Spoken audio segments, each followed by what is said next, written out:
As with any large-scale crisis, members of marginalized communities will be more likely to develop lasting mental health as concern as a result of this COVID-19 pandemic. We have online Dr. Manisha Dayanand, founder-in-chief, consultant, Shrishti, Hyderabad, India.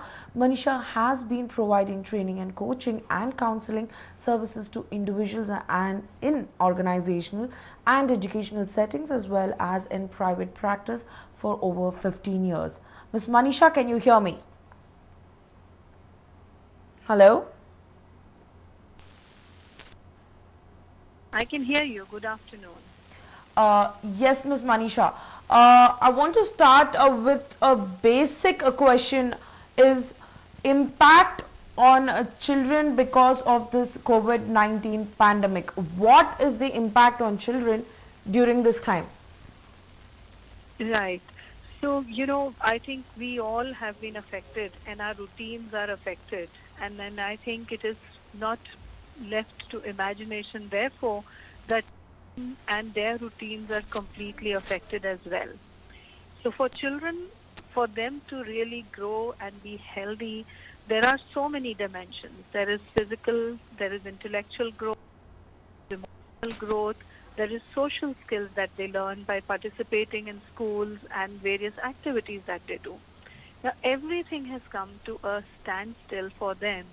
And so, one of the biggest impact that is there on children is on their mental health. You may find that children are facing a little bit more difficulty in managing themselves. They're experiencing more anger. It could be more anxiety. Their frustration levels are high. And most important, when we're talking about younger children, Right. for them, it's very difficult to understand what all of this really means. Why they cannot just go out and play. Right? Right. I think, right. Yeah, that would be my thing. And in case you want to ask anything specific. Also here, the closure of schools, educational institutions, many younger children, schools or colleges is a place where they go socialize, they participate in different activities, they participate in different groups, various curricular activities. All these things have been restricted. Right now, their life circle has been totally stopped completely, and they are in a closed room looking at a screen and learning whatever they are learning from the screen. This has restricted almost a physical contact with their friends or teachers, various other ideas. Their creative side of it has been completely restricted right now.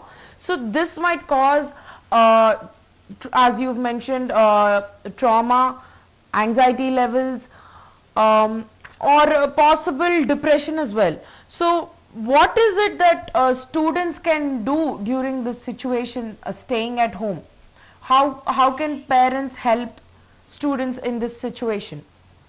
Okay, so I put two things in perspective here. First is if we are talking about younger children who are very dependent on their parents for or on the elders or adults around them to maintain a sense of normalcy for them. I think the first thing for that group of children, I think the parents will have to come up with a new sense of normal. I think when this all started, it was okay, it's going to be a few days, maybe, and as things are emerging, it looks like this uncertainty is probably going to continue for much longer than what you and I imagined. Yes. So I think the best thing the parents can do for younger children first is to see if they can create some kind of structure or a routine for them. So school not only brought in that perspective of learning and interaction, it also provided a structure for families and routines for children. There was a predictability in the day in terms of what's going to happen during weekdays and what's going to happen on weekends. Right now, that predictability is something which is missing, and as psychologists have pointed out, and we know it, that children actually thrive better with predictability, better with boundaries. So for children at this point of time, if parents can, along with them, create a new routine. So one of the things that I was working with one client who had recently contacted me for counseling, Right. and what we did is we kind of created a story around it. Right. As to say, let's say now if this was an adventure or if this was a situation, Right. children have tremendous capacity for imagination. Right. And while we don't want to fool them or keep them in the dark about the situation, we do want to teach them about how to keep themselves safe. We can also say, how can we create a new set of activities or ways in dealing with our tasks and in dealing with, the fun time as well. So I think creativity it's the time to really call upon our own creativity as parents, as much as actually tapping on the children's creativity to ask them, how do we now create a new structure for our day? Now, this is for the younger children. Right. For the older children, we are talking about, say, teenagers, early teens, preteens to, say, 16-year-old. I think acknowledging their feelings, sometimes that age group children can tend to be either over anxious or showing no anxiety at all or kind of no fear at all. Right. So being able to speak to your children about that, educate and talk about what are the reality of the situation that we are facing, and negotiate work and health time. Older children can not only support at home and find a sense of value in contributing towards their family and work, as well as look at what are the ways in which we can do some kind of a community outreach. So one group of young people that I was working with created small little videos that they could then share it with their maids and their maids' children, in communicating in a language in a way that those children could learn what are the good ways to protect yourself, the hygiene, all the various things that we are seeing on the news.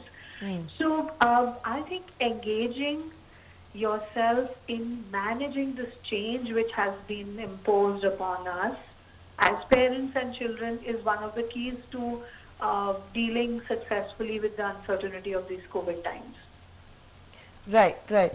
Also here, I would like to point out, for all this while there was a lockdown, there was restricted, everything was closed.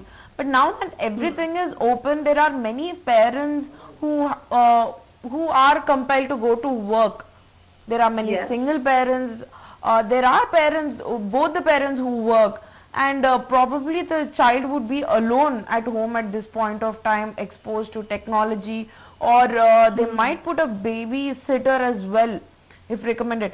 How would this pan out? Like, there are so many things that the child can do right now because there is no proper guidance. There wouldn't be any proper guidance at home at the moment.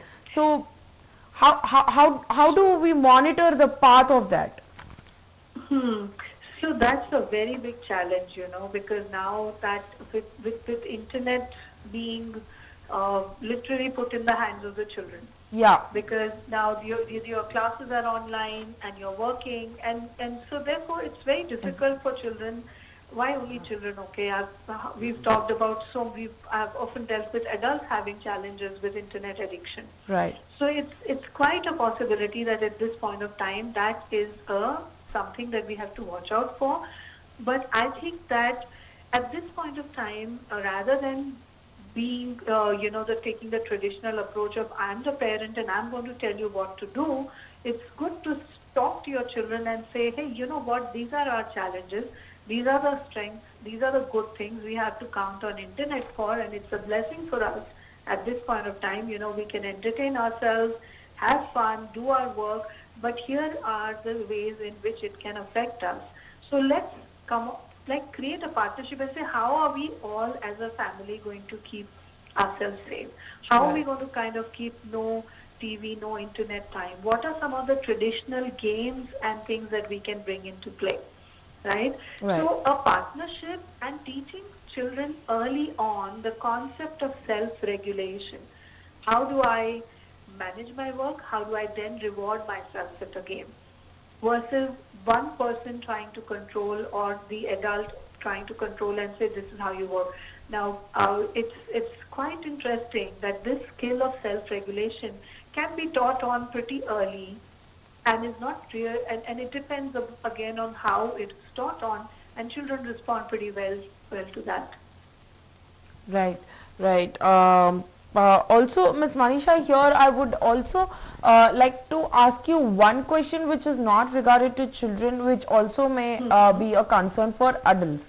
When I'm talking about adults, we are talking about educational system, I would like to talk about the teacher side. Here, after probably all the teachers are not used to the online teaching method. It's a huge transition that they've come through. So when a teacher is basically teaching in schools, they are only between students. There is no guidance of parents, or there is no guidance of there's no disturbance basically. So if a teacher is doing online teaching, the child might not be alone. The child might have company. Because of that, it could affect the techniques of teacher as well. Yes. Right? Yeah. So your question is? So how can teachers come out through this point? Like, how can teachers manage, because they will be under constant observation of a parent, or they might get a remark that these certain teachers are not really doing well as much as they were doing in classrooms. These things, a lot of teachers get feedback like this, which can affect them, which can make them question themselves in this moment. I can totally understand that. And, I have been conducting webinars or attending webinars myself, and I can see that very often now everyone is expected to be in many ways entertaining or engaging.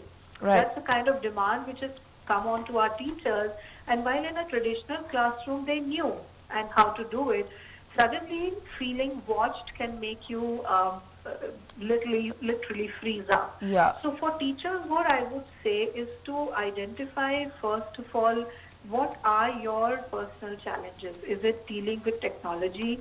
Is it something that is like dealing with live questions?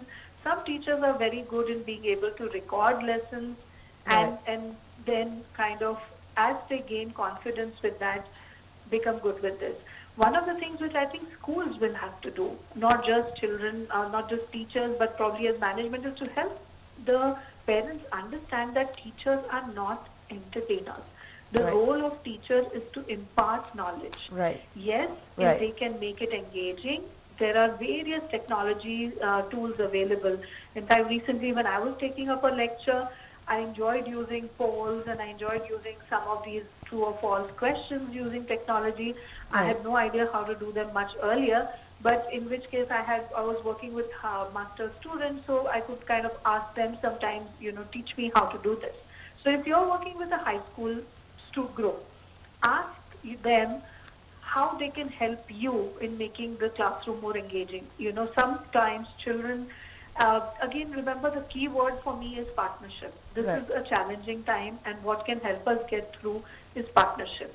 So if there are parents who are technology, that some of the parents are working in the technology side, and that as a teacher, ask them and to give certain inputs.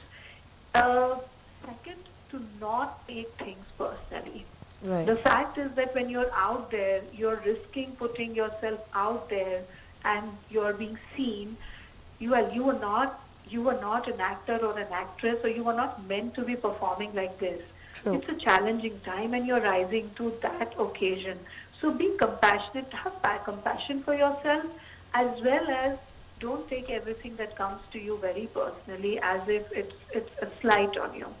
So I guess having realistic expectations of performance at this point of time, given the whole change in scenario, changing in the method of teaching, the content of teaching, the way of testing, I think that would be and of course the most important point, managing stress and taking care of yourself. That is what I would say would be useful at this point of time for teachers.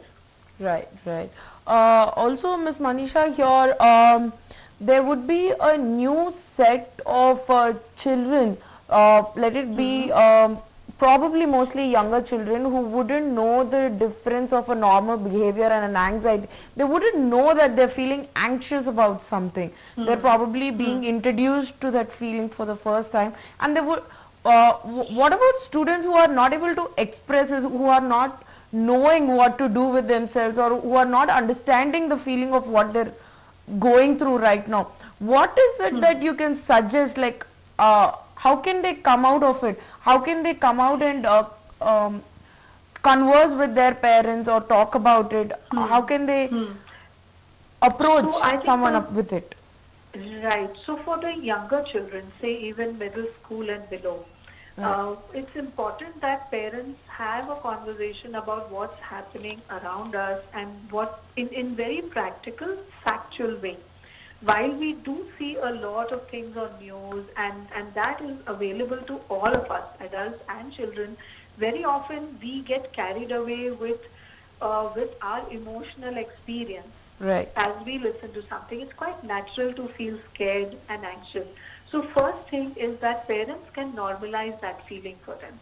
Normalize by saying it is quite natural to feel anxious, and in fact, feeling anxious, there are two ways. I mean, if it goes really overboard, and that can be another level of illness, but normal anxiety about this uncertainty at this point of time, it's absolutely a natural and normal response to this crisis that we are facing. Right. So first, normalize the emotions. That change or increased crying or a little increase in anger, and probably parents are themselves feeling all of these things. So one of the things can be is to be honest and to have a conversation about it, to say that this is quite normal. One of the ways that parents can do this with younger children is to kind of create a mood chart, and where children can, and a lot of these resources are available online, freely available, where you can kind of pick up and say, okay, this is what I am feeling, and then identify probably where is this coming from. Is it because I heard some news? Is it because I overheard my parents talk about some uncle or aunt or somebody's family who got affected? So children have a difficulty understanding, young children have a difficulty understanding or separating themselves out of the problem. They tend to kind of feel very involved in everything that's happening. So educate them appropriately. So UNICEF has there is this book called My Hero Is You, which is very freely available. Okay. That's something parents could download and help children understand about COVID and how to deal with it, how to best deal with it. That should help in reducing anxiety somewhat. The second thing is to kind of, like I said, use these mood charts and say, I'm feeling angry because, and then allowing them to fill up those blanks. So in so many ways, helping children identify the emotion and then asking them, so then how can I make myself feel better? I can make myself feel better when I sometimes watch my favorite cartoon, or I get a cuddle or a hug from mommy, or when I can play with my pet. So then you are helping them to develop their own emotional self-regulation or management kit. This is for the younger children.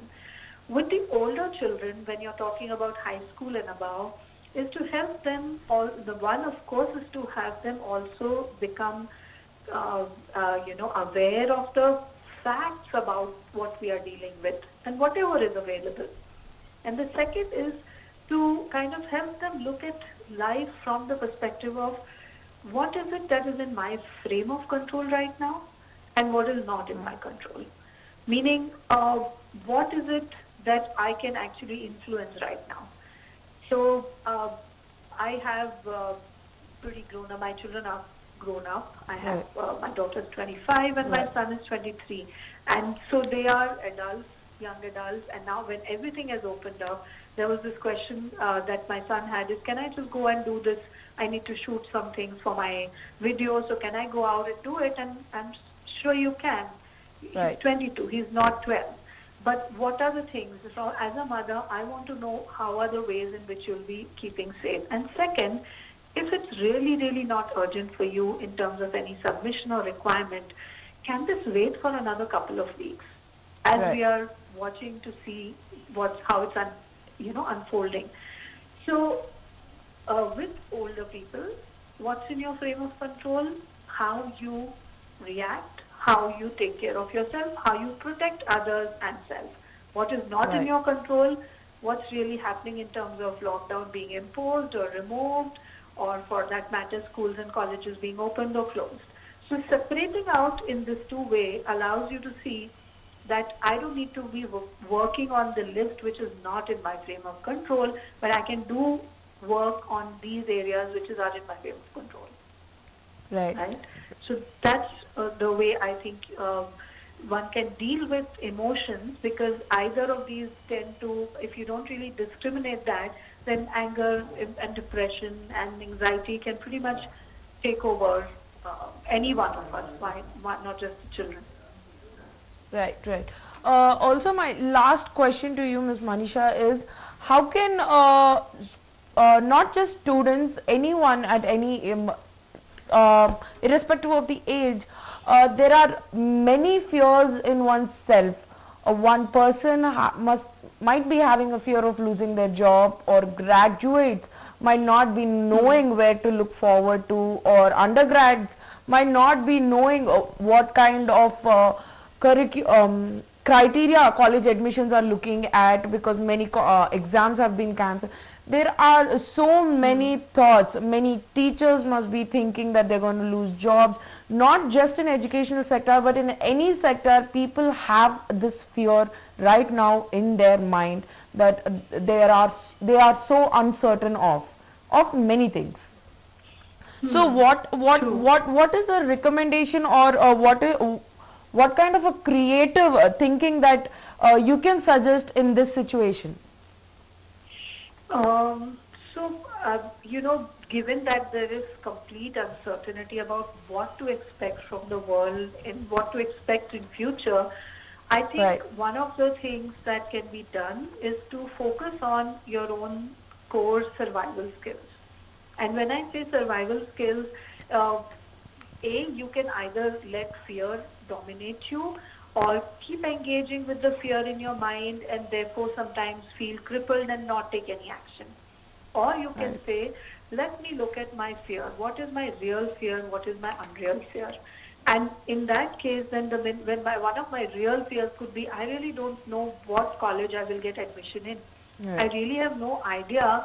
I have been preparing to get into this particular college, but I really don't know whether it will open, when it will open, whether I get admission or not. Now that's a real concern. Right. So then in that case, it's sensible to look at plan B.